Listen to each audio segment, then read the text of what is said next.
G'day guys. Hello, Rubber Kitty here again. So, echo chambers. We have a lot of them, and sometimes we go into them from day-to-day life, you know, bump and grind, the daily grind, just sort of habits where you, I guess, you keep on doing what you're doing. You see the same people all the time, every day, nothing new, and you kind of absorb yourself into that and make it yourself the center of the universe, basically.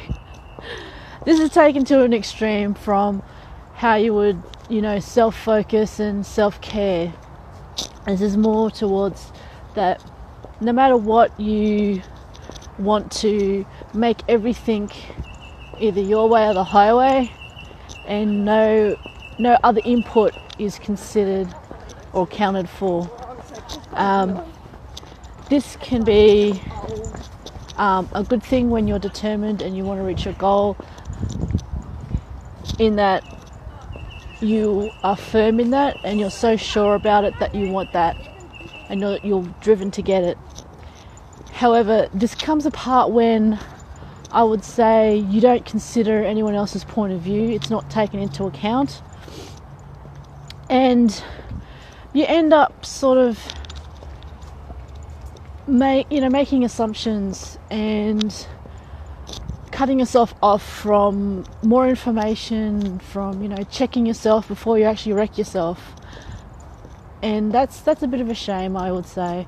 I know many people like to be in the echo chambers where they're always right. They surround themselves with yes people, or they might have someone that occasionally calls them in on it, but they don't really, because they've got a lot of skin in the game, so to speak.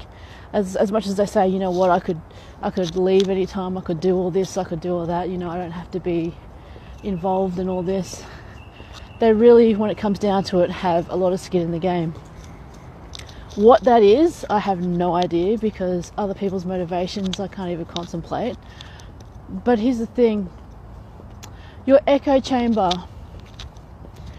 your ego, yourself, is good and healthy when it involves being confident and sure, but it's not when it goes to the point of excess and you refuse to acknowledge other people's views. You reach out to new people, but it's more to bring them into your world and not to experience their world and have an exchange of ideas. I would say that's probably a pretty big tipping point for me, is that if all you do is reach out to bring them into your world, then probably you need to have a bit of a stop and think, well, am I learning things just to bring them into my world, or am I learning things to explore and expand my knowledge? And you got to think about that.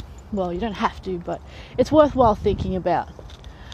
And yes, it is really early in the morning, dark still, it's winter here, not as cold today as it was before. But yeah, echo chambers, many people get caught up in echo chambers, particularly in BDSM. I've noticed it quite a bit. In the lifestyle, as we call it, you can get caught up in that, especially when people consider the divide between what they call BDSM and vanilla, as in normal people. Something I've mentioned frequently is that I don't really look at it that way. Once I've gotten immersed into the lifestyle, that was pretty much it. I looked at everything from a lifestyle's perspective, but I don't trash normal people or their lifestyle, because the way I see it, everything has been coloured with this new perspective.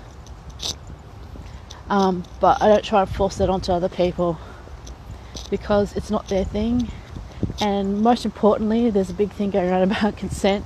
If you try and get people into your thing and they're not really into it, that's trying to force something onto somebody without their consent, which is the whole thing these days.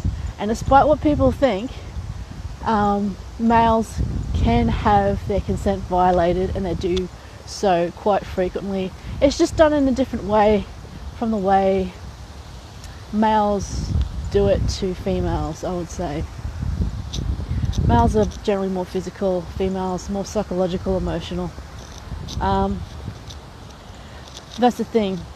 Getting out of your echo chamber, particularly with a lot of things that are going around these days, look at both sides of the argument, make up your own mind, do your research, get out of your echo chamber, get away from all the people that you have around you occasionally, even if they're your best friends, and just sort of take some time to really think about a few things and reevaluate your life. That's always a good thing to do every now and again. I know many people who've had very successful relationships that they revise every so often.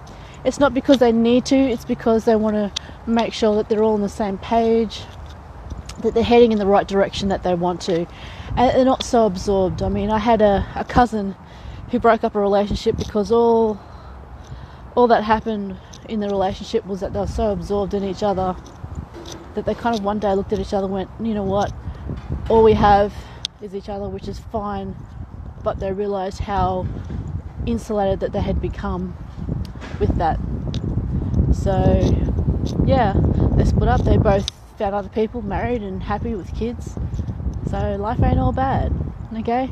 So anyway, check yourself with your echo chamber, find new people and go into their little world and see what they're all about. You know, get curious. I mean, seriously, get curious with people. It's awesome. People are awesome.